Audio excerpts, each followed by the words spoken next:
Salut tout le monde, c'est Cosmos et aujourd'hui, comme vous l'avez vu, on est au préhistorique pour une des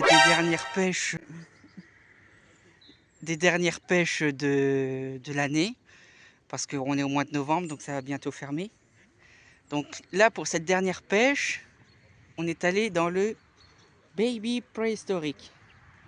Là où lors du Préhistorique Day, j'ai pu pêcher à la chinoise et faire de beaux silures mandarins. Et là, aujourd'hui, du moins pour ce matin, vu qu'il fait frais, on va essayer de pêcher au coup à l'élastique. Et dans l'après-midi, sur l'étang spécimen derrière, on pêchera en pêche classique au feeder. Donc on va mettre en place la pêche et je vais vous expliquer la technique pour pêcher petits esturgeons à la canne à élastique. Alors pour pêcher dans le baby préhistorique, nous avons fait une ligne classique de type carpodrome avec un petit flotteur, comme vous pouvez le voir, une plombée avec des olivettes et la canne qu'on va essayer aujourd'hui, c'est la carpe over télescopique, la carpe, oui, carpe over 100 de chez Caperlan, 4 mètres, et qui a une particularité, c'est qu'il y a le petit élastique.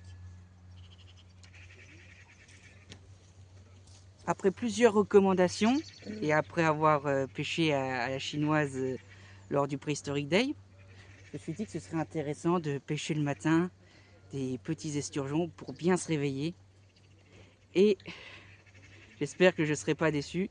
Et étant donné que j'aimerais bien m'acheter cette canne qui n'est pas très chère, elle est à 20 € sur le site de Caperlan, même à Decathlon, je me suis dit que ce serait intéressant de la tester aujourd'hui.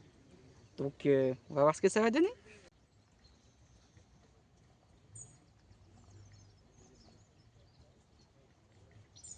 Après 2-3 pieds, je ne peux pas s'étonner que après,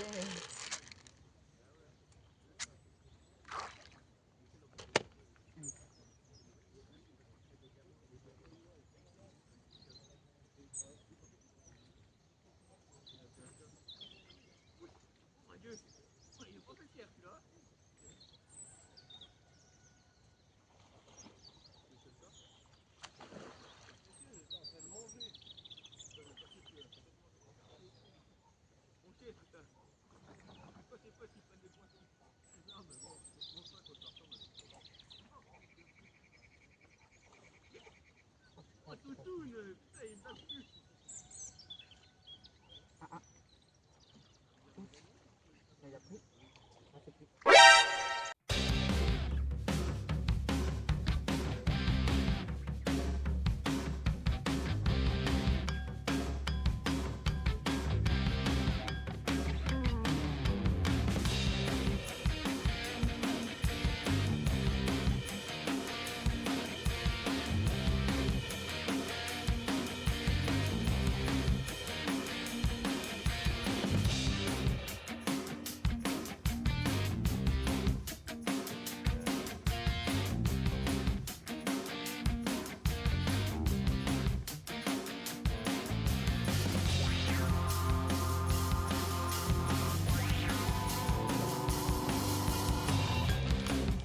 La carpe over, c'est validé.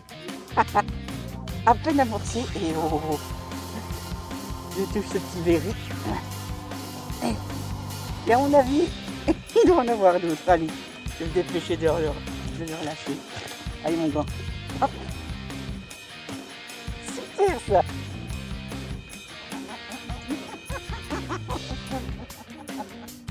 En relevant.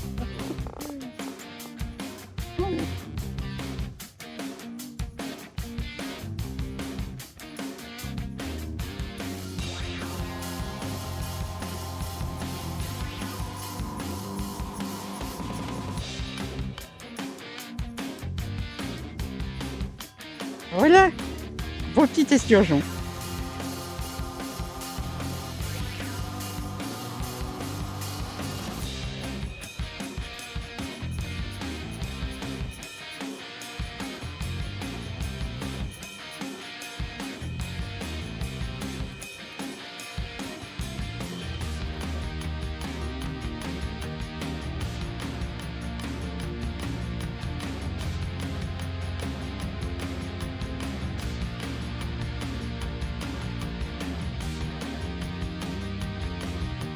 vidéos. Et pour terminer cette matinée, un petit diams à la canne au cou, ça fait super plaisir. Et ce matin, j'ai m'en fait une vingtaine de nénesses, donc ça fait plaisir. Avant d'attaquer les gros, ça fait super plaisir. Donc là, nouveau décor, mais là, on s'attaque à plus gros.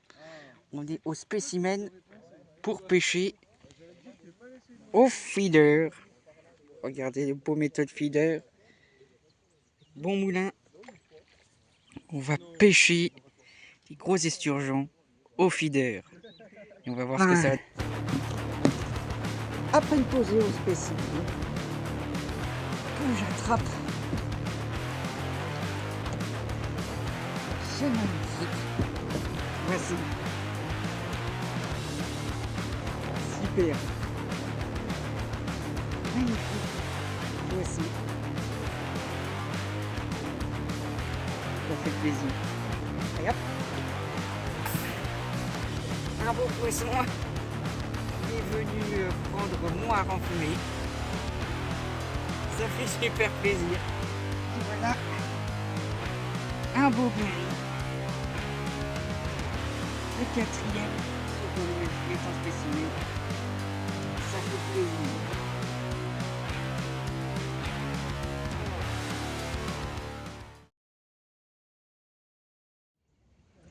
Alors là, changement radical. Nous sommes plus au baby préhistorique, nous sommes dans l'étang spécimen du préhistorique fishing. Mais là, on va pas pêcher à la canne à l'élastique, on va pêcher à une technique que j'aime bien et que j'ai découvert récemment, c'est le feeder. Alors le feeder, en quoi ça consiste la pêche au feeder? Donc comme vous le voyez, ça consiste à utiliser un plomb feeder coulissant. Donc ici c'est un méthode feeder. Donc le méthode feeder, c'est beaucoup plus pratique pour pouvoir mettre des pelets mouillés, bien mous, autour de ce plomb. Et ça peut les garder longtemps en guise d'amorçage. Et c'est ça que la pêche au feeder prend tout son sens. C'est que l'amorçage est à proximité de l'hameçon.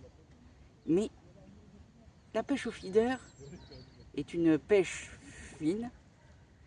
Et là où elle prend tout son sens dans la pêche de l'esturgeon, c'est la détection des touches. Je ne sais pas si je peux vous montrer. Et voilà. Voici le sion d'une canne feeder. Alors, vous devez vous dire, bon, c'est un petit sion. Oui, mais ce qui est intéressant, c'est que les touches les plus fines, regardez ce que ça peut faire. Voilà. Ça indique tout de suite la touche. Et les touches fines qu'on n'arrive pas à voir au détecteur peuvent être détectées facilement avec ça. Alors au début je rigolais un petit peu, voilà, je pêchais à la batterie, mais sauf que ces poissons, à force d'être pêchés ici, ils ont commencé par avoir une certaine méfiance. Et je me suis pris une rôpée par un ami pêcheur qui pêchait au feeder. Lui il en a fait 8 et moi j'en avais fait 0. C'était en février, et en février les esturgeons sont un peu étourdis et ont tendance à faire des petites touches. Parce que parfois c'est vrai que ça peut aller comme ça facilement, mais souvent les touches sont comme ça. Toutes fines. C'est ça qui est incroyable avec ce poisson combatif, ses touches sont très très fines. Là au baby préhistorique, elles n'étaient pas fines du tout, parce que justement les petits esturgeons étaient bien énervés avec les pelets que j'avais déposés, donc ça les avait un petit peu énervés. Alors là où la pêche de l'esturgeon est très atypique, c'est les appâts utilisés. Comme on a pu le voir au préhistorique Day, ça peut être du poisson marin, très souvent du poisson marin, donc sardines, harengs, voire même cabillaud. Et parfois c'est exclusivement carné, parce que tout le monde ici a plus ou moins une petite idée des appâts utilisés. Donc là, niveau appât, j'ai vraiment pris le classique. S'il y a un appât qu'il faut surtout pas oublier de prendre, c'est bel et bien le hareng fumé. Donc ça, le hareng fumé, vraiment, l'esturgeon et même le silure en sont friands ici. Même si parfois, ça peut arriver que les poissons commencent à se méfier un peu de ce genre d'appât. Mais un appât qui, personnellement, pour moi, est le meilleur, et ça restera le meilleur, c'est bel et bien le lardon fumé. Alors, je sais qu'il y en a qui vont rigoler, parce que vu qu'on est dans les Vosges, ici, on est beaucoup au lardon. Mais le lardon fumé, je lui dois beaucoup de poissons, notamment mes records. Tous les grands esturgeons que j'ai attrapés ici, la majorité a été fait au lardon. Et récemment, on a remarqué que, notamment pour le silure, s'il y a un appât qui marche très bien, c'est le ver canadien. Donc là, quand j'ai vu ça, j'étais un peu impressionné. Mais en réfléchissant bien, oui, les silures ont l'habitude de voir des lardons, des harengs fumés. Mais parfois, pour essayer d'attraper quelques silures en dessous de la moyenne, donc c'est-à-dire 1,30 m, voire même jusqu'à 90 cm, c'est vrai que c'est intéressant d'avoir des vers canadiens. Et après avoir discuté avec des siluristes, ouais, le ver canadien, même en pêche au feeder, peut apporter gros. Et bien entendu, en amorçage, alors là, je reste dans le classique, le pur classique. Donc c'est le fameux collet 8 mm. Donc ce qui est bien ici, c'est que le propriétaire nourrit, en tout cas Nicolas Gawai, nourrit les esturgeons aux pelettes. Donc les esturgeons ont l'habitude de voir des pelettes. Et ce qui est intéressant aussi, c'est que c'est très nourrissant. Donc tout ce qui est esturgeon, silure, ça s'intéresse très très vite à ce genre d'amorçage. Ce qui peut être intéressant aussi, c'est de rajouter de l'huile de saumon, de l'huile de foie, voire même du boost fluo. Mais ici, vu la densité d'esturgeon, je peux vous dire que vous pouvez économiser l'huile facilement. Bien, on a vu les paramètres de la pêche au feeder. Et si on s'y lançait maintenant?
Et ben pour commencer, un beau gros diams. Ça fait super plaisir. Un big diams. Ouf. Probablement plus de 10 kilos celui-là.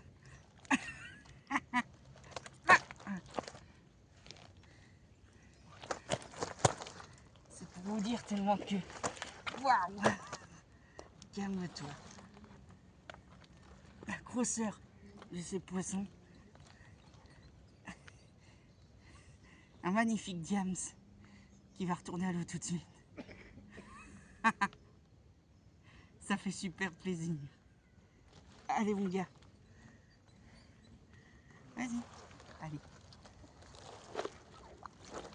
Allez, vas-y. Ah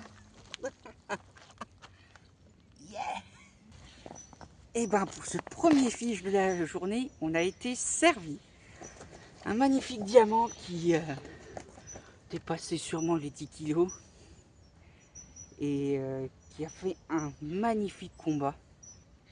J'ai presque cru que c'était un beluga tellement qu'il était vénère. Et c'est ça qui est cool dans cette pêche, c'est que l'esturgeon dès le matin il peut être actif. Et avec les rayons du soleil, alors là, ça va s'empirer. Alors, je vérifie juste si la canne n'a pas trop souffert.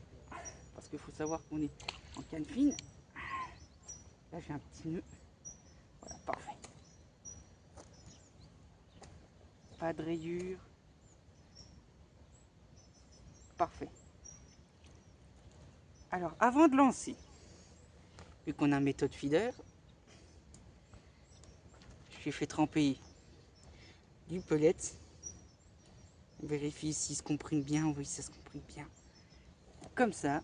Bon, parfois on peut utiliser des moules, hein, mais ici, avec le pellet, ça le fait largement. Tiens, regardez. Et là, c'est prêt à être lancé. Donc, on va le lancer vraiment pas loin, hein, vu qu'on pêche la digue, on va pas le lancer loin.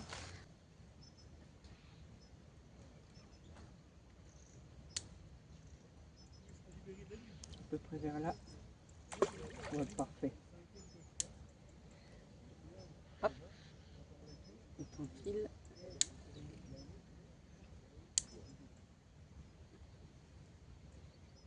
Et hop, ça pète.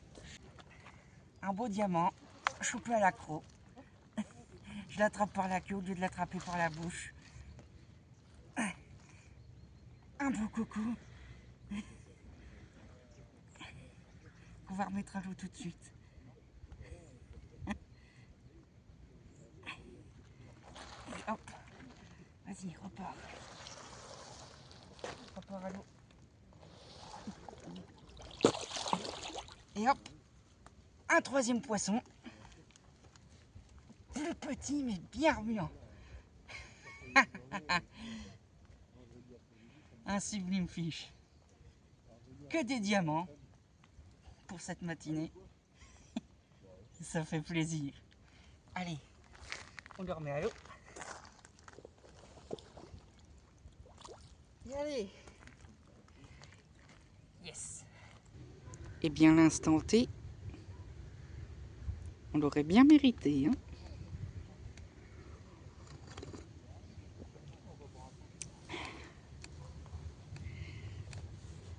Là actuellement,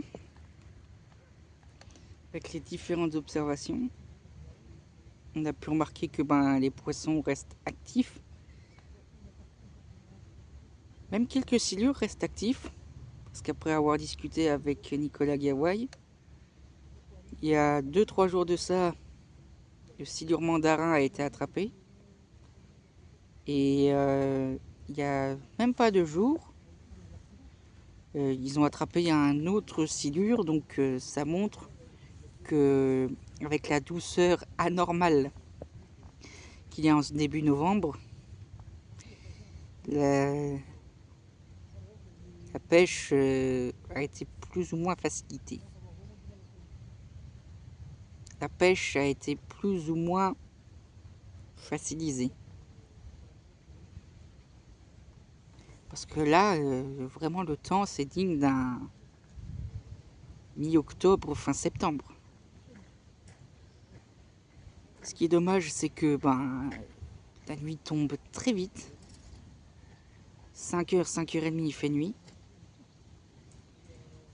Donc on va avoir un temps de pêche très très réduit. Parce qu'en été, on pouvait pêcher jusque 19h facile.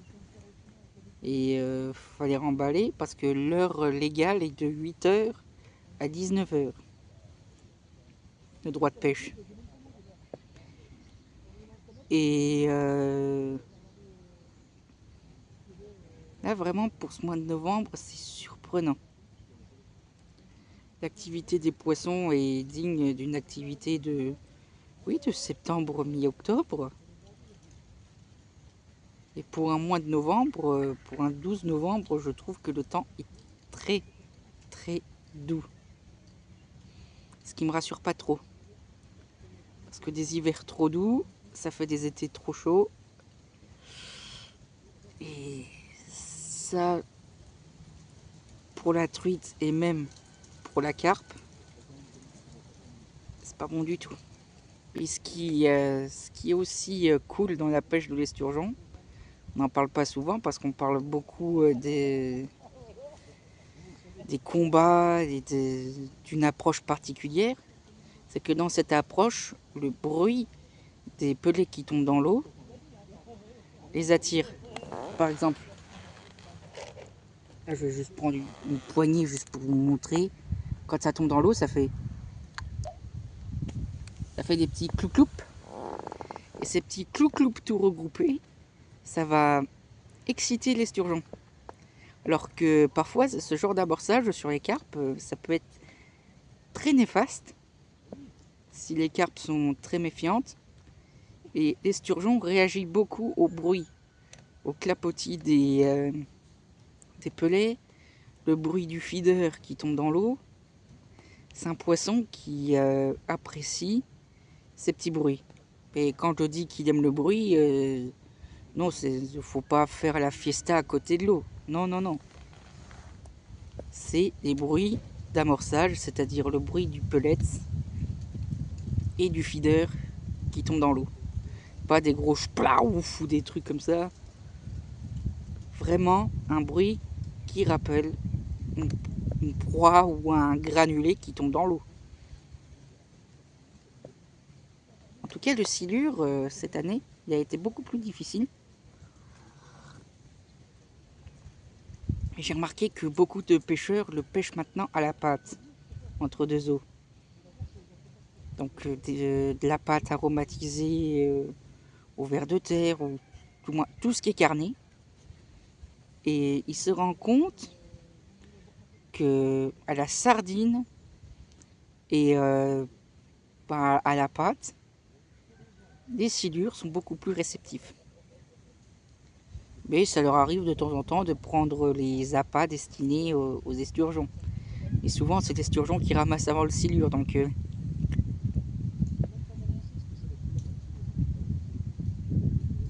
là, le soleil réchauffe bien.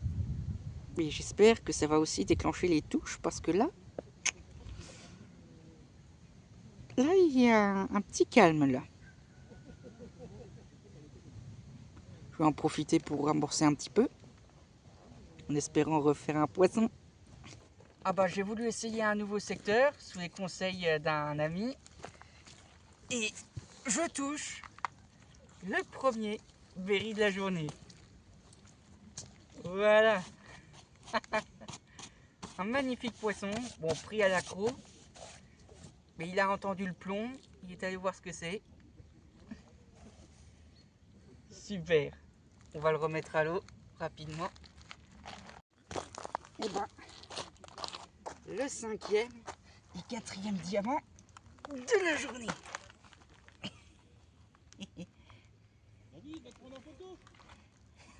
Ta gueule, toi. Un sacré bon poisson.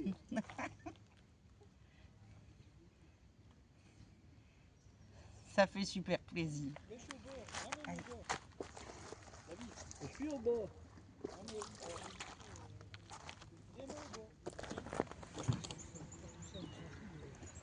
Alors, pas de dernier poisson pour clôturer à la dernière minute cette session 2025 au préhistorique qui s'achève. Donc les seuls esturgeons que je pourrais toucher, ce serait en très grande gravière, dans les gravières privées. Et là, on peut dire qu'on a fait une belle pêche. Hein. Bon, c'est pas comme le baby préhistorique où on fait une vingtaine, mais on fait une poignée d'esturgeons bien costauds.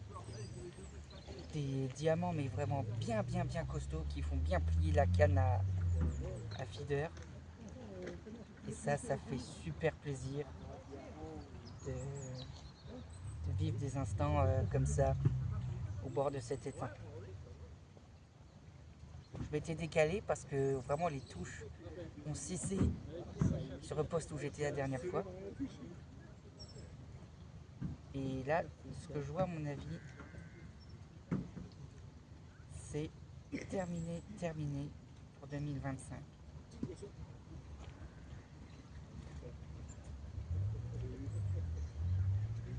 Donc là, le soleil se couche, il est temps de remballer. Et on espère se retrouver en 2026 au préhistorique.